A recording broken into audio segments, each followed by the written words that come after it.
दोस्तों, प्रधानमंत्री मोदी अपने किसी भी विदेश दौरे पर जाते हैं तो भारत को कहते हैं जननी लोकतंत्र की, मदर ऑफ डेमोक्रेसी। और ये बात भी सही है दोस्तों, हम दुनिया के सबसे बड़े लोकतंत्र हैं। हमारा लोकतंत्र बाकी दुनिया के देशों के लोकतंत्र से इसीलिए अलग है क्योंकि हमने अपने लोकतंत्र की बुनियाद आंदोलनों से रखी है। वो आंदोलन जो पूरी तरह से अहिंसक थे, शांतिपूर्ण थे।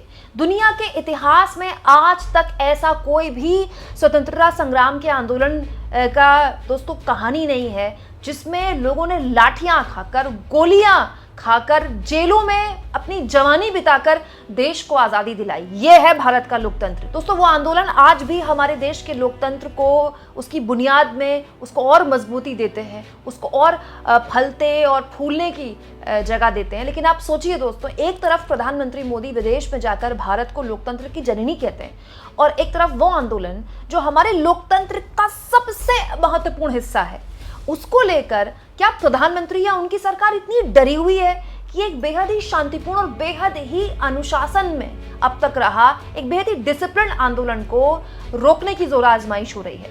दोस्तों, इनको आप जानते होंगे, 3 इडियट्स फिल्म इन पर बनी है। सोनम वांगचुक लद्दाख में एक बहुत बड़े सोशल रिफॉर्मर हैं लद्दाख के, और न केवल पर्यावरण को लेकर बल्कि लद्दाख में जिस तरह से पिछले सालों में, हाल के सालों में वहां पर्यावरण को नुकसान हो रहा है, इसको लेकर लगातार आंदोलन कर रहे हैं, महीनों से आंदोलन कर रहे हैं। दोस्तों, सोनम वांगचुक लद्दाख से, सोचिए, लद्दाख से पैदल 120 लोगों को, जिनमें बड़े हैं, बुजुर्ग हैं, खुद वो हैं, पैदल हाथ में तिरंगा लिए देश की राजधानी दिल्ली में बापू की समाधि, 2 अक्टूबर को बापू की समाधि में उनसे वहां श्रद्धा सुमन अर्पित करने के लिए आ रहे थे, लेकिन उनको दिल्ली के बॉर्डर पर ही रोक दिया।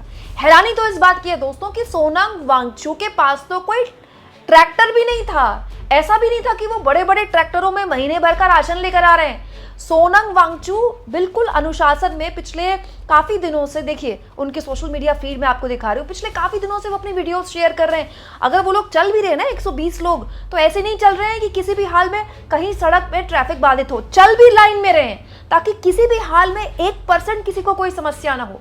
और तो और जब हरियाणा तक सोनम वांगचुक की ये टीम पहुंची और खुद वो पहुंचे और उनको ये बात समझ में आई कि हरियाणा में क्योंकि चुनाव है और कहीं से भी उनके आंदोलन में हरियाणा को किसी भी हाल में, हरियाणा चुनाव से इसको कोई ना जोड़े, तो वो आंदोलन जो लगातार पैदल चल रहा था, वो लोग जो लगातार पैदल चल रहे थे लद्दाख से, वो हरियाणा में आकर व्हीकल पर चढ़ गए, गाड़ी में चढ़ गए, क्योंकि उनको ये डर था कि उनका आंदोलन राजनीतिक ना हो जाए क्योंकि हरियाणा में चुनाव है।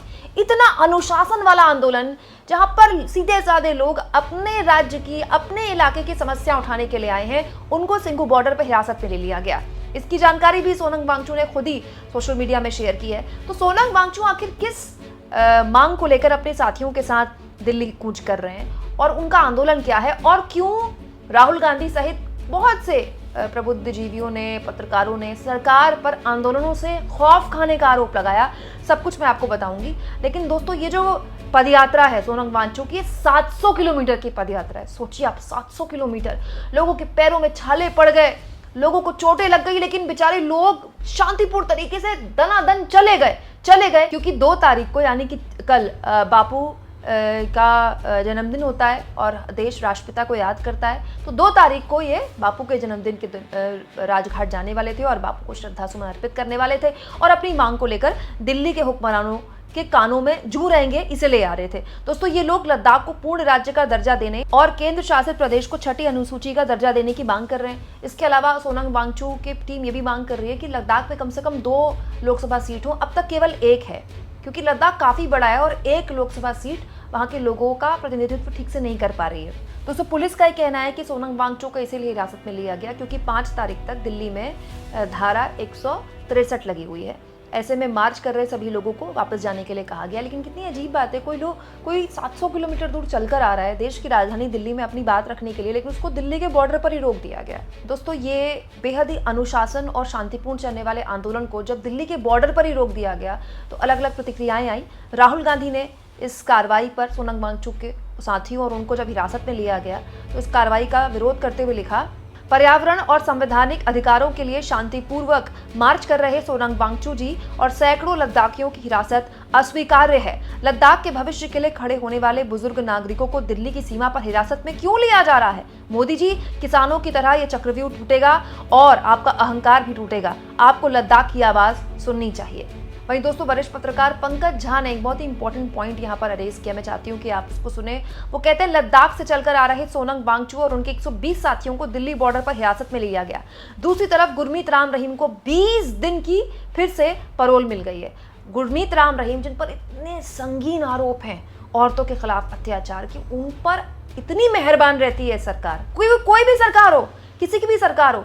गुरमीत राम रहीम को आए दिन पैरोल मिलती रहती है, आए दिन, जबकि उन पर दोष साबित हो चुका है, उनको जेल की सजा हो चुकी है। वो अपनी सजा काट रहे हैं। ऐसा नहीं है कि वो केवल आरोपी है, उनका ट्रायल चल रहा है। वहीं दूसरी ओर सोनम वांगचुक को देखिए हिरासत में लिया जा रहा है। दोस्तों, वहीं वरिष्ठ पत्रकार रवीश कुमार ने कहा, सोनम वांगचुक की पदयात्रा को रोकने का प्रयास निंदनीय है। लद्दाख से उनके साथ आए लोगों का स्वागत होना चाहिए। मसला पर्यावरण मंत्री का है और फैसला पुलिस मंत्री ले रहे हैं। 120 लोगों को किस कानून के आधार पर रोका गया? वहीं वरिष्ठ पत्रकार और यूट्यूबर मुकेश कुमार ने कहा, मोदी युग का एक और काला अध्याय लिखा जा रहा है। सोनम वांगचुक कुल जमा 150 लोगों के साथ राजघाट जा रहे थे, मगर उन्हें और उनके सहयात्रियों को न केवल रोक दिया गया बल्कि हिरासत में ले लिया गया। सोनम का मार्च शांतिपूर्ण था, ना कोई हल्ला हंगामा, ना कोई आपत्तिजनक नारेबाजी। राजघाट जाने का ऐलान भी बहुत पहले कर दिया गया था। जाहिर है सरकार डरी हुई है, उसे आंदोलनों से डर लगता है, आंदोलनकारियों से डर लगता है। वास्तव में तो उसे लोकतंत्र से डर लगता है। लोक यानी जनता से डरती है। किसान आंदोलन के दौरान यह खौफ चरम पर था। याद है ना आपको दोस्तों, जब किसान आंदोलन हुआ था तो प्रधानमंत्री मोदी ने आंदोलन जीवी जैसे शब्दों का इस्तेमाल किया था। ये भारत के इतिहास में पहली बार हुआ था कि किसी प्रधानमंत्री ने आंदोलन कर रहे लोगों के लिए आंदोलन जीवी शब्द का इस्तेमाल किया। बाद में हुआ क्या, 1 साल बाद प्रधानमंत्री को उन्हीं आंदोलन जीवियों के आगे हाथ जोड़कर माफी मांगनी पड़ी और कहना पड़ा कि उन्हीं की तपस्या में कोई कमी रह गई और आप प्लीज दिल्ली के बॉर्डर छोड़कर जाइए अपने अपने घर, हम आपकी मांग स्वीकार करते हैं। लेकिन दोस्तों, वहां तो मामला अलग था। वो लोग तो ट्रैक्टर भर भर के अपने लिए महीनों का सामान लाए थे।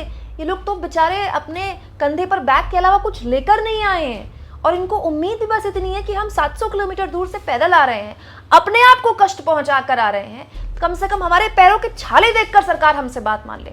अव्वल तो ये होना चाहिए था दोस्तों कि अगर हिरासत में ले ही लिया गया है तो पर्यावरण मंत्री मोदी जी के वहां जाकर सोनम वांगचुक की टीम से मुलाकात कर लें। ठीक है, चलिए, लॉ एंड ऑर्डर का मसला हो सकता है, उसको लेकर सोनम वांगचुक की हिरासत में लिया गया, हालांकि वो भी निंदनीय है। लेकिन पर्यावरण मंत्री का क्या टेक है इस पूरे मामले में? क्योंकि सोनम वांगचुक और उनकी टीम लद्दाख के पर्यावरण की लड़ाई लड़ रहे हैं और ऐसा नहीं है कि आज लड़ रहे हैं। अभी कुछ वक्त पहले दोस्तों, इसी साल लोकसभा चुनाव के दौरान आपको याद होगा, मैंने भी आपको कई खबरें दिखाई थी।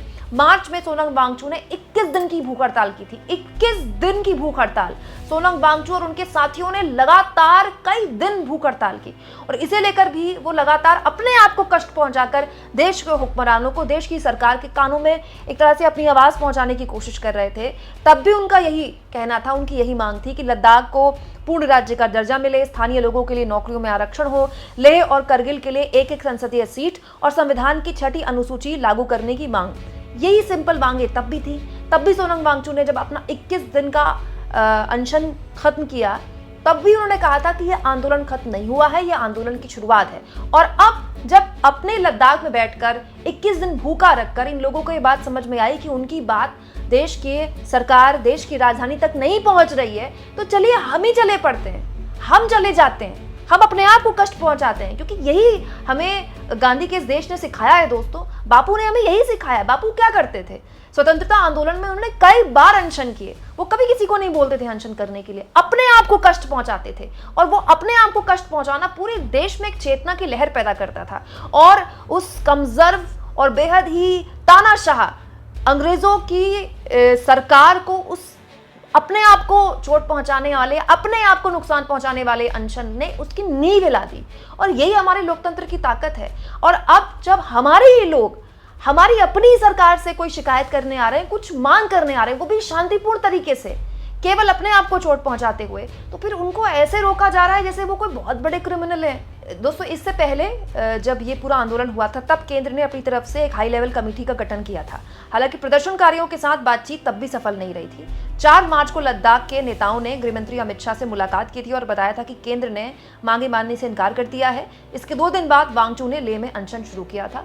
मतलब केंद्र सरकार तक बात जा चुकी है, लगातार ये अपनी बात रख रहे हैं, केंद्र सरकार नहीं सुन रही है। तो अंत में हमारे अपने लोग हमसे बात करने के लिए आए हैं, लेकिन हम उनका स्वागत कैसे कर रहे हैं? बॉर्डर में घुसने नहीं दे रहे हैं उनको बॉर्डर पर, दिल्ली की बॉर्डर पर ही उनको रोक रहे हैं। जैसे देश की राजधानी किसी एक खास पार्टी या किसी एक खास सरकार की है।